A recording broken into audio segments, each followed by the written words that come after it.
Preschool Management, Unit 3, Part 3, Budgeting and Management and Utilization of Funds. ഈ ഒരു പാർട്ടിൽ നമുക്ക് പഠിക്കാനുള്ളത് ബജറ്റിങ്ങിനെ കുറിച്ചിട്ടാണ്. അതേപോലെ തന്നെ management and utilisation of funds. ഫണ്ടിനെ നമുക്ക് എങ്ങനെ മാനേജ് ചെയ്യാം, എങ്ങനെ യൂട്ടിലൈസ് ചെയ്യാം, ഇതാണ് നമ്മൾ പ്രധാനമായും ഇതിൽ നോക്കുന്നത്. അപ്പോൾ നമുക്ക് ആദ്യം ബജറ്റിംഗ് എന്താണ് ബജറ്റ് എന്ന് പറഞ്ഞാൽ നമുക്കൊന്ന് നോക്കാം. After fund mobilisation the next important step is budgeting. Budgeting ആണ് വളരെ ഇമ്പോർട്ടൻറ്റ്. ഇപ്പോൾ നമ്മൾ ഫണ്ട് മൊബിലൈസ് ചെയ്യുമെന്ന് പറഞ്ഞാൽ സംഘടിപ്പിച്ചു, അതിൻ്റെ സോഴ്സൊക്കെ പഠിച്ചു, ഫണ്ട് നമ്മൾ സ്വരൂപിച്ചു. അടുത്തത് ബജറ്റിംഗ് ആണ്. എന്താ ബജറ്റ്? സിമ്പിളാണ്. വരാൻ പോകുന്ന അല്ലെങ്കിൽ ഫ്യൂച്ചറിൽ വരാനിരിക്കുന്ന ഇൻകവും എക്സ്പെൻഡിച്ചറും നമുക്ക് കൃത്യമായി പ്ലാൻ ചെയ്യണം. അതാണ് ബജറ്റിംഗ്. കഴിഞ്ഞ ക്ലാസ്സിൽ ഞാൻ ഉദാഹരണം പറഞ്ഞതുപോലെ ഒരു കടയിലേക്ക് ഭക്ഷണം കഴിക്കാൻ വേണ്ടി പോകുമ്പോൾ എൻ്റെ കയ്യിൽ 200 രൂപയുണ്ടെങ്കിൽ ഞാൻ ആദ്യം മനസ്സിൽ കാണും 200 രൂപയാണ് ഉള്ളത്. ഇവിടുന്ന് ഭക്ഷണം കഴിച്ചിട്ട് എനിക്ക് വീട്ടിലേക്ക് പോകണം. വീട്ടിലേക്ക് പോകാൻ 30 രൂപയെങ്കിലും ബസ്സിന് പൈസ വേണം. അപ്പോൾ 30 കഴിച്ചാൽ ബാക്കി 170. അപ്പോൾ ഒരു 150 എൻ്റെ ഭക്ഷണം ഒതുങ്ങണം. അതാണ് ബജറ്റിംഗ്.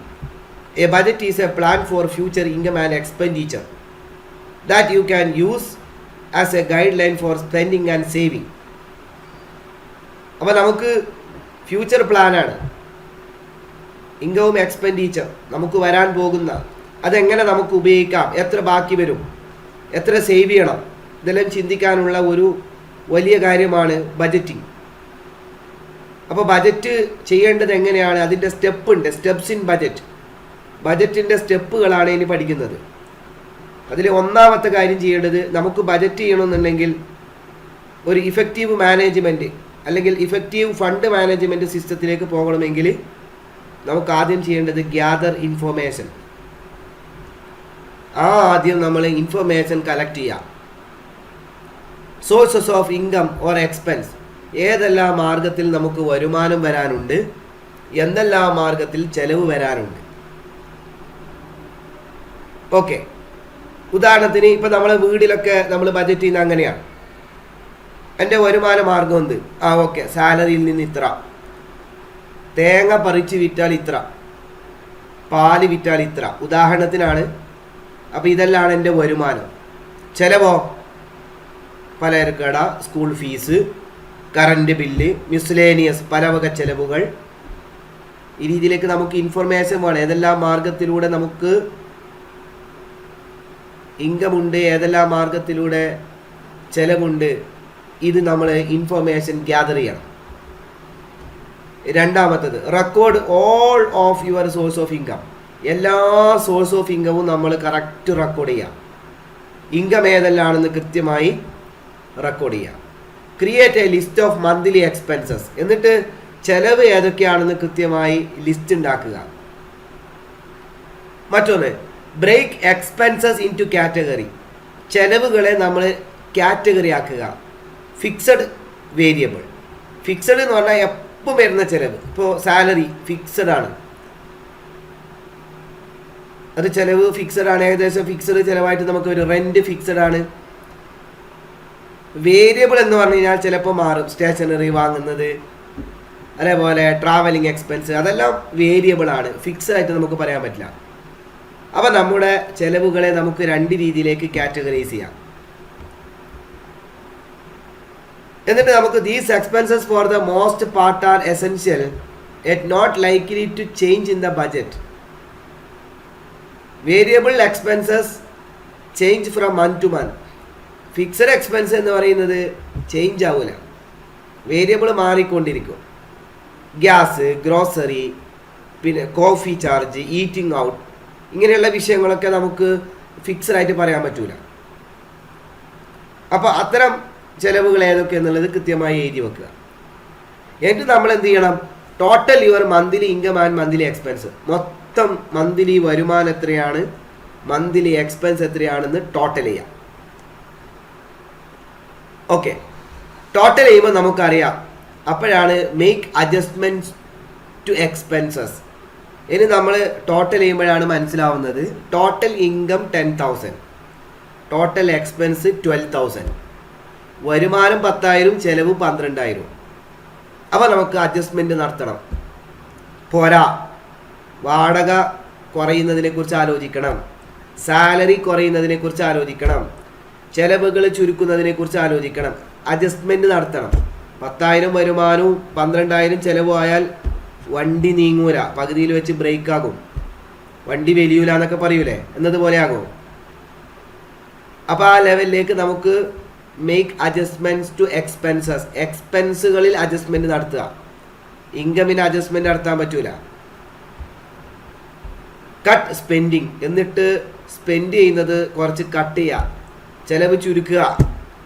നമുക്ക് എവിടെയാണോ in A situation, if you are in a situation where your expenses are high or higher than the money you are bringing in, or means higher than our income, you will have to look at your variable expenses to find areas where you can make cuts to your spending കുറക്കുക. നമ്മുടെ ഫാമിലിയിലൊക്കെ അങ്ങനെയാണ്. ഫാമിലിയിൽ ചിലവ് കൂടുതലായിട്ട് കാണുന്നുണ്ടെങ്കിൽ നമ്മൾ super മാർക്കറ്റുകളിൽ നിന്നും മാളുകളിൽ നിന്നൊക്കെ സാധനം വാങ്ങുന്നത് അങ്ങ് ഒഴിവാക്കും. And review your budget monthly, എന്നിട്ട് മന്ത്ലി ബജറ്റ് പരിശോധിക്കുക. കഴിഞ്ഞ മാസം എത്ര ചിലവായി, എത്ര ബാക്കി വന്നു, ഇങ്ങനെ ചിലവഴിച്ചാൽ പ്രശ്നമുണ്ടോ, അല്ലെങ്കിൽ ആദ്യം കയ്യിൽ പൈസ വരുമ്പോൾ നല്ല രസമായിരിക്കും. അപ്പോൾ റിവ്യൂ ചെയ്യണം, ഓരോ മന്ത്ലി റിവ്യൂ നടത്തണം. After the first month take time and compare the actual expenses versus that you had created in the budget. എന്നിട്ട് ഒരു മാസം കഴിഞ്ഞതിന് ശേഷം നല്ല സമയമെടുത്ത് നമ്മൾ ബജറ്റിൽ ഉൾപ്പെടുത്തിയ പണം എത്രയാണ്, ആക്ച്വൽ എക്സ്പെൻസസ് എത്രയാണ് എന്ന് നോക്കിയിട്ട് നമുക്ക് ആവശ്യമായിട്ടുള്ള എസ്റ്റിമേറ്റുകൾ അല്ലെങ്കിൽ അഡ്ജസ്റ്റ്മെൻറ്റുകളൊക്കെ അവിടെ നടത്താം. ഇതാണ് ശരിക്കും ബജറ്റ്. വളരെ സിമ്പിളാണ്. പിന്നെ ബജറ്റിൻ്റെ ഒരു പ്രത്യേകത അവിടെ പറയുന്നുണ്ട്, budgets are for saving too. Budget എന്ന് പറയുന്നത് സേവിങ്ങിനും കൂടിയാണ്. 10,000 രൂപ പ്രീ സ്കൂളിൽ നിന്ന് വരുമാനം, അല്ലെങ്കിൽ 1,00,000 രൂപ വരുമാനം, 80,000 ചിലവ്. അപ്പോൾ മന്ത്ലി 20,000 റുപ്പീസ് സേവിങ് ആയി. അപ്പോൾ നമുക്ക് എപ്പോഴും ബജറ്റ് എന്ന് പറയുന്നത് സേവിങ് ആവാനാണ്, സേവിങ്സ്, നിക്ഷേപം ബാക്കിയാവാനാണ്. പിന്നെ എപ്പോഴും ശ്രദ്ധിക്കേണ്ടത് ബിൽഡ് ആൻ എമർജൻസി ഫണ്ട്. ഒരു എമർജൻസി ഫണ്ട് എന്ന് മറ്റൊരു ഫണ്ട് എപ്പോഴും ഉണ്ടാക്കണം. സാധാരണ ഇതിൻ്റെ ഓണർമാരൊക്കെ ചെയ്യുന്നത് 1,00,000 ചിലവ്, 80,000, 1,00,000 വരവ്, 80,000 ചിലവ്, ബാക്കി 20,000 അപ്പം തന്നെ പുട്ടടിച്ച് എടുത്ത് പോകും. പക്ഷെ ഒരു എമർജൻസി ഫണ്ട്, പെട്ടെന്ന് നമുക്ക് എന്തെങ്കിലും ആവശ്യം വന്നു, കമ്പ്യൂട്ടർ ബ്രേക്ക് ഡൗൺ ആയി, അപ്പോൾ പൈസ വേണം. അതേപോലെ ബാലൻസ് യുവർ ബജറ്റ്. ബജറ്റ് ശരിക്കും എന്താണ്?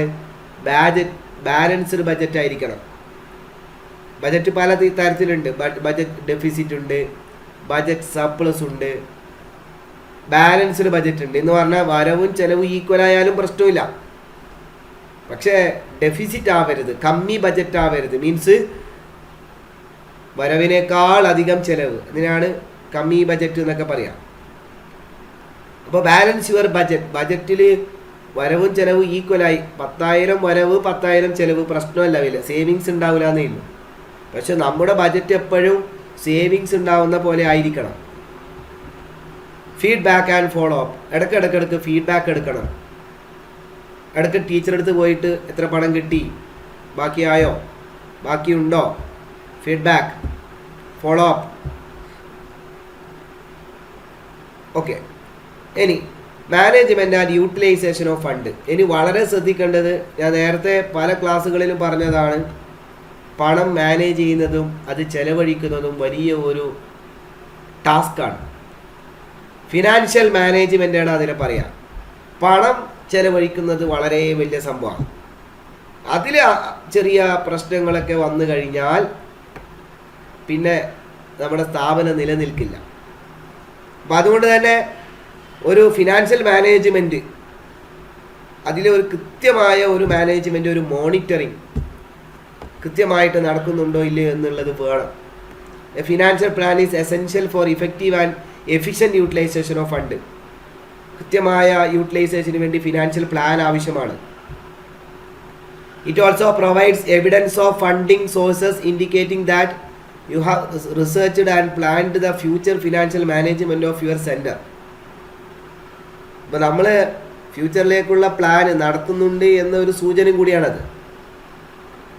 പിന്നെ ഒരിക്കൽ കൂടി ആവർത്തിച്ച് പറയുന്നു, preparing a budget is the first step of financial planning. Financial പ്ലാനിങ്ങിൻ്റെ ഏറ്റവും ഒന്നാമത്തെ ഘട്ടമാണ് ബജറ്റ് തയ്യാറാക്കുക. വരവ് ചെലവ് കൃത്യമായ എസ്റ്റിമേറ്റ് ഇല്ലെങ്കിൽ പണി 16-ൻ്റെത് കിട്ടും. After doing this you will get an idea of the financing gap or the difference between income and expenditure. ഇത് ചെയ്യലോടുകൂടെ നമുക്ക് ഇൻകവും എക്സ്പെൻഡിച്ചറും വരവും ചെലവും തമ്മിലുള്ള ഗ്യാപ്പ് നമുക്ക് മനസ്സിലാക്കാൻ പറ്റും. എന്നിട്ട് നമുക്ക് അതിനനുസരിച്ച് അഡ്ജസ്റ്റ്മെൻറ്റ് നടത്താൻ പറ്റും. So either you can set priorities to cut your expenditure or can identify more sources of fund. ഒന്നുകിൽ നമ്മുടെ ചെലവ് ചുരുക്കാം, അല്ലെങ്കിൽ നമുക്ക് വരുമാന മാർഗങ്ങൾ കാണാം. ഓക്കെ, ഇപ്പോൾ budgeting also provides scope for financial adjustment. Budgeting ഉണ്ടെങ്കിൽ മാത്രമേ വരവ് ചെലവ് കണക്കുകൾ കൃത്യമായി നേരത്തെ നമ്മൾ പ്ലാൻ ചെയ്താൽ മാത്രമേ നമുക്ക് ഈ രീതിയിലുള്ള ചേഞ്ചുകളും അഡ്ജസ്റ്റ്മെൻറ്റുകളും ഒക്കെ നടത്താൻ വേണ്ടി സാധിക്കുകയുള്ളൂ. അപ്പോൾ എല്ലാ ട്രാൻസാക്ഷനും റെക്കോർഡ് ചെയ്യണം. അതാണ് ₹1 പോലും all financial transactions need to be recorded promptly and accurately. ₹1 ചെലവഴിച്ചാൽ സ്ഥാപനത്തിൽ നിന്ന് അപ്പം തന്നെ അത് എഴുതി വെക്കുക. പിന്നെ വേണമെങ്കിൽ ഒരു എക്സ്റ്റേണൽ ഓഡിറ്റിങ്ങിന് വേണ്ടിയിട്ട് ഒരു വർഷം കഴിയുമ്പോൾ ഒരു 4,000 കൊടുത്തു കഴിഞ്ഞാൽ ഒരാൾ വന്നിട്ട് ഓഡിറ്റ് ചെയ്ത് തരും. അപ്പോൾ ഓഡിറ്റെല്ലാം ചെയ്യുമ്പോൾ ഒരു സിസ്റ്റമാറ്റിക്കായിട്ട് കാര്യങ്ങൾ പോകും. അതേപോലെ തന്നെ all staff should take the lead in demanding and enforcing proper financial management of the center's fund.